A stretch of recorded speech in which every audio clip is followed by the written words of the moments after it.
ज्ञानमूर्ति नमामि तम नमो अरिहन्ताणं नमो सिद्धाणं नमो ऐरियाणं नमो वज्रायाणं नमो लोये सवसाहुणम्। अनंत अनंत सिद्ध परमेष्ठी भगवान की, देवादिदेव आदिनाथ भगवान की, देवादिदेव वासुपच्च भगवान की, देवादिदेव अजितनाथ भगवान की, वर्तमान जिन शासन नायक महावीर भगवान की, परम पूज्य आचार्य गुरु कुंद कुंद स्वामी महाराज की, परम पूज्य आचार्य गुरु आदिसागर महाराज जी, विमल सागर सन्मति सागर जी महाराज की, परम पूज्य आचार्य गुरु सुंदर सागर जी महाराज की, परम पूज्य आचार्य गुरु विशुद्ध सागर जी महाराज की, जगत कल्याणी जिनवाणी मात की। जिन जिन वाणी जिनेन्द्र वाणी सुन लो भैया, जिन वाणी सुन लो भैया, जिन वाणी। अल्प बुद्धि से कर रहा हूँ स्तन तुम्हारा ही माता, स्तन तुम्हारा ही माता, भूल क्षमा कर देना माता। जिन जिन वाणी जिनेन्द्र वाणी सुन लो भैया, जिन वाणी सुन लो भैया, जिन वाणी। सुख यदि चाहो तो तुम ज्ञानी, पर में सुख मत ढूंढो, पर में सुख मत ढूंढो, सुख तो तेरे भीतर ही है। जिन जिन वाणी जिनेन्द्र वाणी सुन लो भैया, जिन वाणी सुन लो भैया, जिन वाणी। अंतिम तीर्थंकर महावीर स्वामी का शासन चल रहा है और आचार्य भगवान की प्रवृत्त देशना जन जन की कल्याणमयी अंतस में उतरने वाली है, जो अपने अंदर के तम को, जो अंधकार को नष्ट करने वाली है, तथा इस मनुष्य जन्म के, जो मनुष्य जन्म हमने पाया है, जन्म मरण की व्याधि को समन करने वाली है। ये परम औषधि है, लेकिन इस परम औषधि को हम ग्रहण नहीं कर पाएंगे तो ये हमारा मनुष्य भाव सफल नहीं हो सकता। मानते हैं जिसके अंतस में हम सबके लिए संसार में उदासीनता जो है, लेकिन हमने उदासीनता क्या मानी?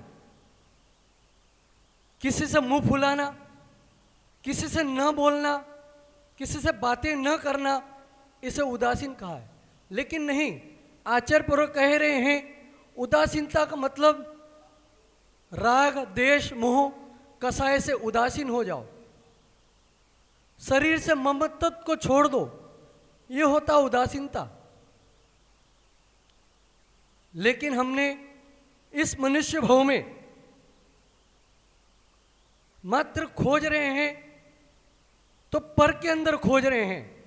कभी भी हमने ये नहीं देखा कि मेरे अंतस में क्या है।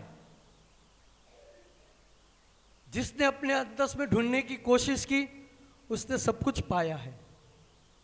हम भी आपके गांव से निकले हुए हैं। एक समय ऐसा था कि हमें कुछ भी पता नहीं था। हमारा जन्म ही बॉम्बे में हुआ था।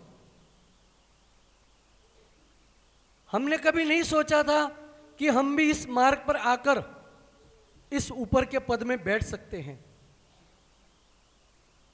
न तो हम कभी मंदिर गए थे, न कभी पूजा की थी, न किसी साधु के पास गए थे। पता नहीं कहां से आचार्य की वाणी सुनी और ये मन भटकते भटकते इस मोक्ष मार्ग पर लग गया। ये है संसार की जो वितराग वाणी है। इसको सुनकर जीव मिथ्यात से हटकर, जो हम मिथ्यात का पोषण कर रहे हैं, हम जो मिथ्यात का पोषण कर रहे हैं, इस वितराग वाणी को सुनकर हम आगे बढ़ सकते हैं।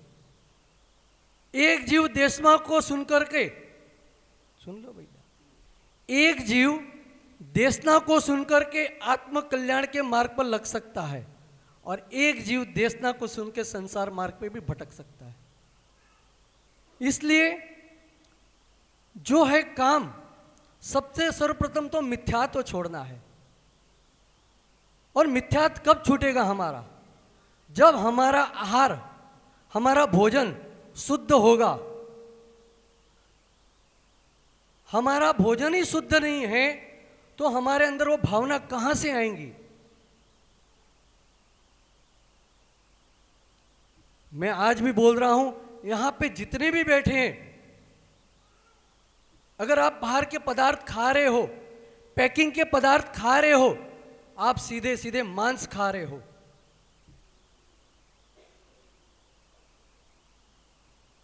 आपके शादियों में जो रसोईया आता है, उस आहार को, मीन्स उस भोजन को अच्छा बनाने के लिए मात्र क्या करता है? उसमें अजीनोमोटो डालता है। अब यहां पे जो व्यापारी हैं उन्हें पता होगा अजीनोमोटो क्या है, लेकिन उनसे उनको कोई उद्देश्य नहीं है। हम बनिए होके भी अजीनोमोटो बेच रहे हैं। अजीनोमोटो है क्या?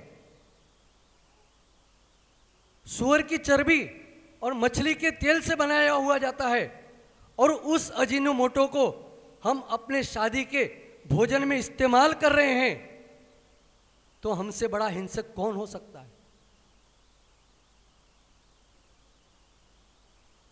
हमारे भोजन में तंदुरुस्त अच्छा बनाने के लिए, स्वादिष्ट बनाने के लिए उसमें डालते सॉस। डालते हो कि नहीं? अब सॉस होता है, एक तो होता है ओनियन का, ओनियन यानी कांदे, गार्लिक, लहसुन का। तो सोचो हम क्या परोस रहे हैं। सीधे सीधे हम मांस खिला रहे हैं लोगों को। यहां अगर बैठे हैं, अगर आपकी बुद्धि खुल रही है तो आज से ये नियम ले लो, हमारे शादियों में ना तो कोई अजीनोमोटो का इस्तेमाल करेगा, ना सॉस का इस्तेमाल करेगा। है कोई? नहीं है। फिर बोलते हैं हमारे बच्चे धर्म में जुड़ नहीं रहे। कैसे जुड़ेंगे? जो बच्चा सीधे सीधे डायरेक्ट तो मांस नहीं खा रहा है, इनडायरेक्टली मांस खा रहा है,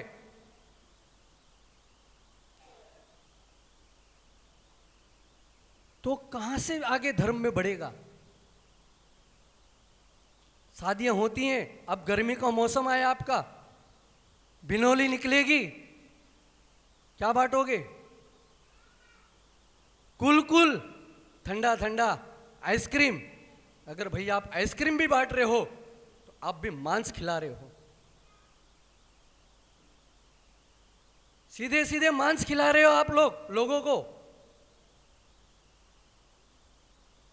हमने कभी अपने भोजन की तरफ ध्यान ही नहीं दिया। पैसा है तो लुटाओ, अरे ज्यादा पैसा है तो दे दो मंदिरों में, लेकिन लोगों को मांसाहार तो मत खिलाओ। आपके बच्चे तो छोड़ो, यहां पे जितने बैठे हैं लगभग 80% लोग बिस्किट खाते हैं। खाते हो कि नहीं? 80% यहां पे जितने बैठे हैं, गांव की तो छोड़ो, यहां पे जो बैठे हैं उसमें 80% लोग बिस्किट खाते हैं।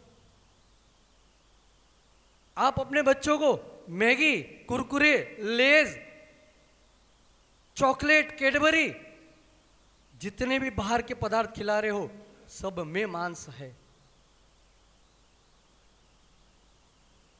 आप सोचते हो पतंजलि का बिस्किट खाते हैं, शुद्ध बिस्किट है, उसमें भी मांस है। नहीं हो तो दोपहर 2 बजे आ जाना, हम आपको सब बता देंगे कहां कहां पे मांस है। और पार्ले जी 6 महीने से बच्चे से लेकर 80 साल का बूढ़ा भी खाता है। खाते हो कि नहीं बताओ? कोई नहीं बोलेगा, मुझे पता है। कोई ऐसा राम नहीं है इस गंदोड़ा में कि बोल दे कि मैं बिस्किट खाता हूं। सही बात तो है, एक गंदोड़ा नाम का लक्ष्य आपने अभी तक प्राप्त नहीं किया है। कभी सोचा है गंदोड़ा का नाम किस शब्द से पड़ा है? ग नो डा। ग यानी गलत फहमी, न यानी मत करो, नहीं ओढ़ा है। गलत फहमी को मत ओढ़ो, लेकिन हमने गलत फहमी को ही ओढ़ के रखा है।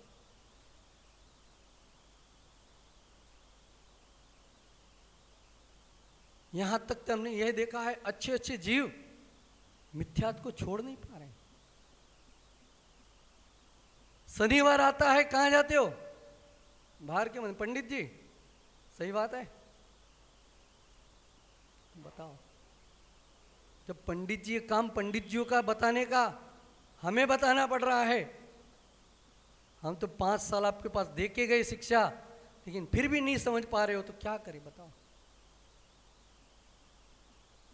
एक जीव माया नगरी से निकल करके मोक्ष मार्ग पे बढ़ सकता है, तो आप क्यों नहीं बढ़ सकते? आप तो बचपन से पूजा पाठ कर रहे हो, सारे क ख ग आते हैं आपको, शांति धारा मुंह से याद है, पंचामृत मुंह से याद है। किस काम का? मंदिर तक नहीं, हमें सोचना है। एक जीव कभी मंदिर नहीं जाता था, कभी अभिषेक नहीं करता था, कभी साधु संतों के पास नहीं जाता था, आज वो आपको उपदेश दे रहा है। कल तक तो आप मुझे उपदेश देते थे। यही है समय का फेर। इसलिए हमें इस नाम को सार्थक करना है, गंदोड़ा नाम को। गलत फहमी में मत रहो। गलत फहमी में कौन रहता है? गधा।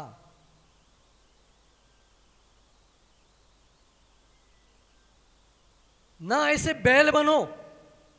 आप बोलते हो क्या करें, हमें संसार से निकल नहीं पा रहे, खूंटे से बंधे हुए। भैया कोई खूंटे ने आपको बांध के नहीं रखा। एक बैल होता ना, बैल भी उसको खूंटे से बांधते रखते हैं, तो जब उसे समय मिलता है तो उसे तोड़कर भागने की इच्छा करता है। लेकिन आप बिना खूंटे, बिना रस्सी से बांधे हुए बैल हो जो तोड़ना ही नहीं चाहते।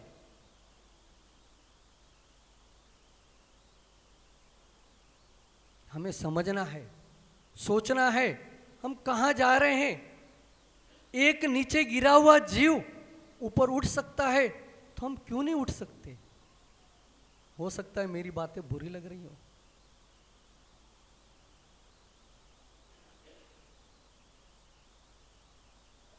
कितना किसके लिए कमाओगे?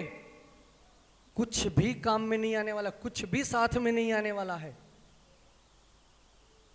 भैया अगर खड़े खड़े निकल गए तो मुनि कहलाओगे, और लेटे लेटे निकले तो मुर्दा कहलाओगे। तो गणेश जी आज नारियल चढ़ा ही दो। देखो हमने पहले ही कहा था, हम दूसरी बार आएंगे तो आपको लेके जाएंगे।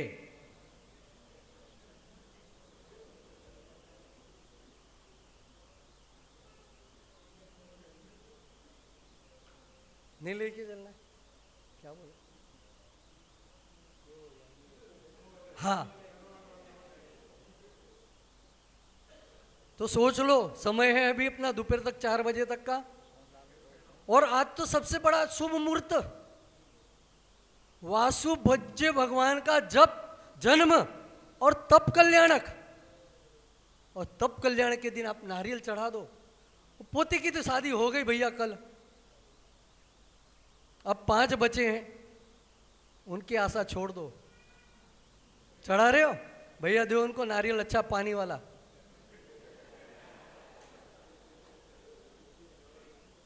देखो भैया आपके दोस्त भी इधर हैं, है ना, लोहारिया वाले सुज्ञात सागर जी।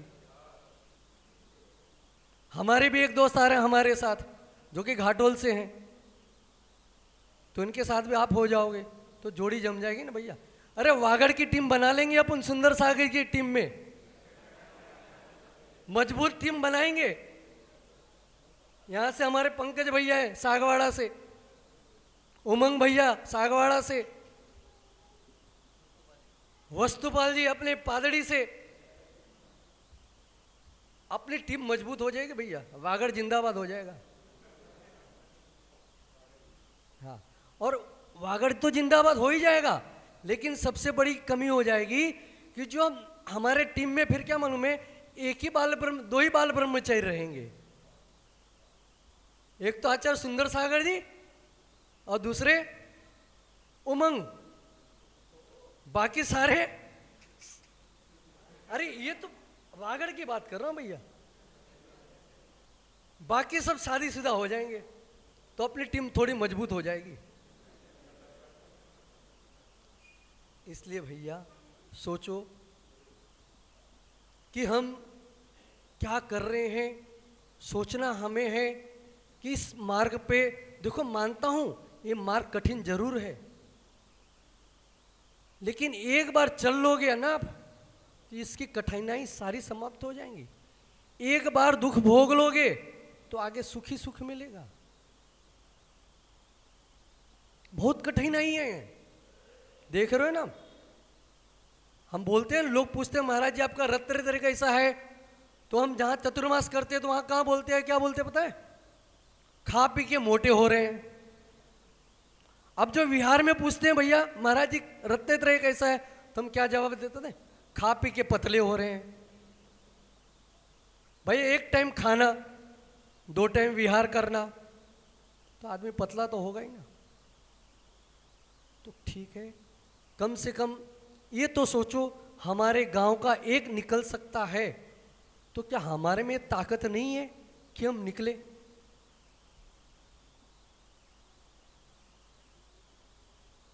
कि मात्र इस थाली का उस थाली में चढ़ा दिया, काम हो गया, ये धर्म नहीं है।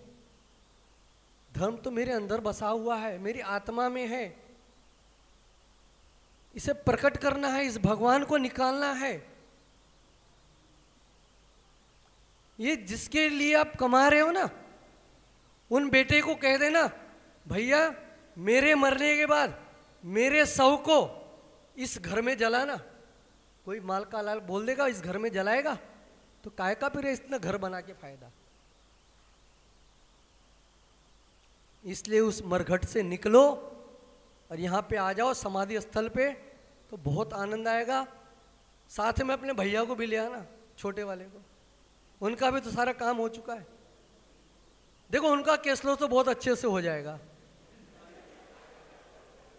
बाकी रही पंडित जी, शास्त्री जी, वो तो खाली शास्त्री जी हो, तो उनके इसके ही चक्कर में वो तो निकलने वाले हैं ही नहीं। तो कोशिश करो, मोक्ष मार्ग है, अच्छा है, आगे बढ़ो। ओम नमः सिद्धेभ्यः।